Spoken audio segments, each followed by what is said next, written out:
Es momento de actualizar la información aquí en la Vuelta al Mundo de France 24. Yo soy Juan Popiales. Es un placer estar con ustedes. Vamos a repasar los principales hechos del día. Titulares.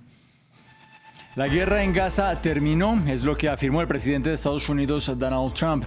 El magnate habló desde el Air Force One, en el que viaja rumbo a Medio Oriente, mientras se espera que Hamás libere a los rehenes israelíes en las próximas horas. El primer ministro Sébastien Lecornu dio a conocer los 34 ministros que conforman su nuevo gabinete. Es el segundo gobierno que presenta el premier luego de una semana caótica en la política francesa y con el que busca aprobar los presupuestos del Estado antes de final de año. Movilizaciones en Ecuador. Una multitud marcha en Quito en rechazo al gobierno de Daniel Noboa en el marco del denominado Día de la Resistencia Indígena. Las protestas en la capital han estado marcadas por choques con las fuerzas de seguridad. Tenemos un reporte.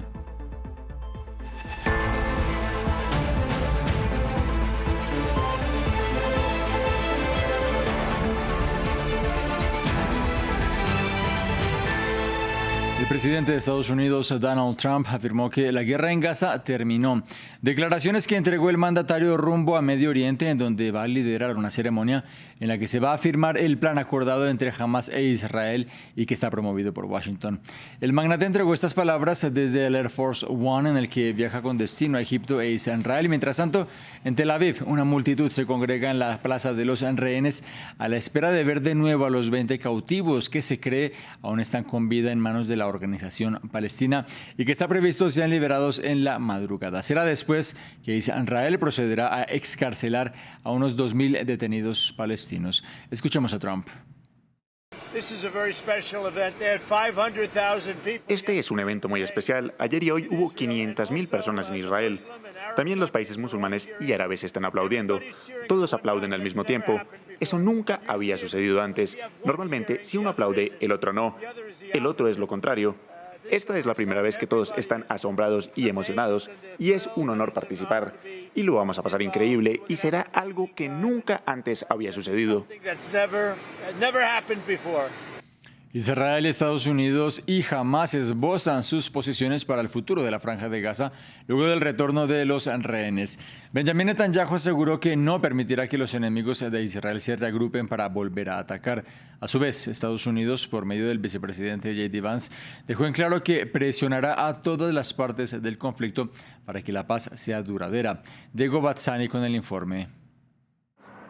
¿Qué sigue para la Franja de Gaza después del intercambio de cautivos? En Israel, el Likud, la formación política del gobierno, liderada por Netanyahu, anunció una conferencia titulada Preparación para el asentamiento en Gaza, que será conducida por 9 parlamentarios el próximo 21 de octubre. A su vez, este domingo, el primer ministro de Israel advirtió que a pesar del posible retorno de los rehenes este lunes, no permitirá que los enemigos de su país vuelvan a atacar.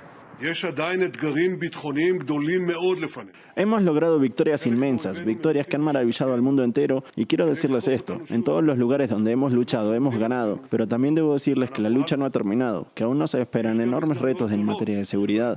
Algunos de nuestros enemigos están tratando de reagruparse para volver a atacarnos y, como decimos aquí, estamos en ello. Por su parte, Estados Unidos afirma que velará para que la paz en la franja sea duradera. Según la agencia Axios, el presidente Trump dio su palabra de que Israel no abandonará el cese al fuego y no regresará a la guerra, mientras que el vicepresidente J.D. Vance señaló que no habrá tropas de su país en Gaza y aseguró que mantener la tregua requerirá esfuerzos. Habrá cosas con las que la población de Gaza no esté de acuerdo con Israel y cosas con las que los israelíes no estén de acuerdo con los estados árabes del Golfo. Consideramos que nuestra función es mediar en esas disputas y garantizar la presión sobre todos para lograr una paz duradera y sostenible. En otra orilla, este sábado, un dirigente de Hamás declaró a la agencia AFP que el desarme del grupo islamista está fuera de discusión, una posición que se distancia del plan de 20 puntos del presidente Donald Trump, que incluye un proceso de desmilitarización en el enclave palestino. Por otro lado, el primer ministro qatarí, Mohamed Al-Thani, en una entrevista a The New York Times, afirmó que el paso siguiente al intercambio entre Israel y Hamás será establecer un nuevo gobierno palestino, pero que la duda pasa por quién lo conformaría.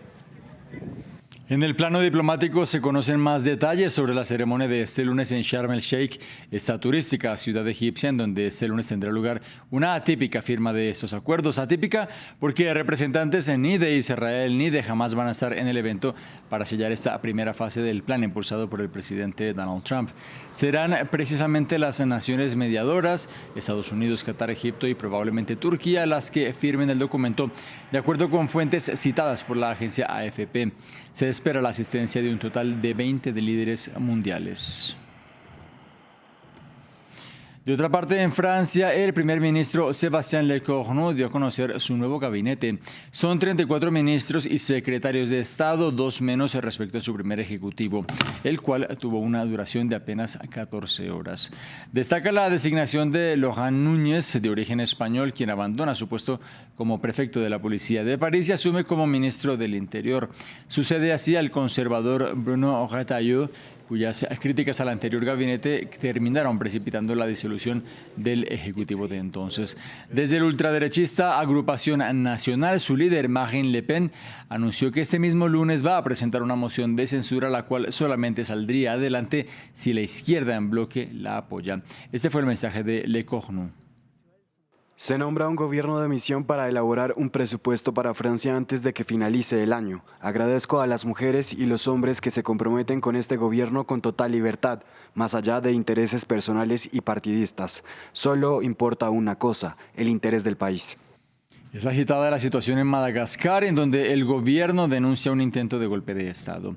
Desde la presidencia de Andry Rajoelina manifestaron a través de un comunicado que está en marcha un intento ilegal de tomar el poder de manera forzosa. Unas declaraciones que llegan mientras las fuerzas élite CAPSAT expresaron que controlan las operaciones de seguridad del país, así como las ramas del ejército. Ayer sábado este contingente había hecho un llamado a otros soldados a desobedecer órdenes y también respaldaron a los manifestantes que desde el mes pasado desafían al gobierno de Rajoelina, cuyo paradero es desconocido. Como hemos observado, fueron el ministro de las Fuerzas Armadas y también el ex jefe de Estado Mayor quienes llevaron a cabo el traspaso de mando hoy. Esto demuestra una auténtica alternancia dentro de la institución militar y demuestra que todo se desarrolló con calma y respeto en las Fuerzas Armadas. Vamos a Ecuador, en donde este domingo hay convocadas marchas a nivel nacional por parte de la Confederación de Nacionalidades Indígenas del Ecuador, CONAIE, en medio de un estado de excepción en algunas zonas del país y cuando se cumplen varios días de manifestaciones contra el presidente Daniel Noboa. Particularmente tensa ha sido la situación en Quito, en donde se encuentra nuestro periodista Gustavo Ortega, quien nos compartió el siguiente informe. A 21 días del inicio del paro nacional, Ecuador vive una de las jornadas más simbólicas de protesta en este país. Movilizaciones convocadas para este 12 de octubre, Día de los Pueblos Indígenas, que reinterpretaron como un día de la resistencia. Los movimientos indígenas y organizaciones sociales exigen más que la restitución del subsidio al diésel. Reclaman mejoras en la salud, educación, empleo y el cese de los despidos en el sector público y denuncian criminalización de la protesta. Desde las 9 de la mañana se han concentrado en el sector La Vía Flor, el sur de la ciudad, y poco a poco han venido avanzando hasta llegar hasta este platón en el centro de la ciudad. En medio de un estado de excepción, cuerpos de seguridad han sido inminentes en dispersar la protesta, como muchas bombas lacrimógenas, mientras que los manifestantes piden se les permite el derecho a la protesta. El paro fue convocado por la CONAIE desde el 16 de septiembre, tras el decreto que eliminó el subsidio al diésel al pasar del 1,80 a 2,80 el dólar el galón. Esta medida golpea especialmente la fuerza de transporte rural, las comunidades agrícolas y los pobres, aseguran los indígenas. También se pueden ver cómo estas personas van pasando por el plantón para ayudar a las personas que son afectadas por mucho gas lacrimógeno, inclusive muchas bombas que se están utilizando en este momento en estas protestas.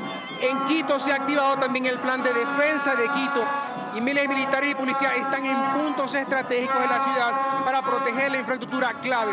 Desde el 9 de octubre ya habían llegado fuertes contingentes de seguridad y la ciudad está bastante tomada por policías y militares. El gobierno sostiene que es necesario mantener el orden y advierte que no dará marcha atrás con la política de eliminar el subsidio y ha calificado algunas acciones inclusive como protestas radicalizadas, incluso terroristas. Hoy los ecuatorianos han salido a las calles a protestar. Las movilizaciones no son exclusivas de de Quito. Sucede cuando en este momento Ecuador vive un estado de excepción en 10 de las 24 provincias del país y el transporte público se ha paralizado y el Ministerio del Trabajo autorizó pedir vacaciones ante las protestas y la imposibilidad de movilización. Estas manifestaciones han sido calificadas como las más largas a comparación de las de 2019 y 2022 y ellos aseguran que hoy 12 de octubre adquieren un alto valor simbólico y saldrán a protestar en las calles en rechazo al incremento al diésel. Llegamos hacia el final de esta emisión informativa. Los invito a que se queden conectados aquí en esta pantalla en France 24.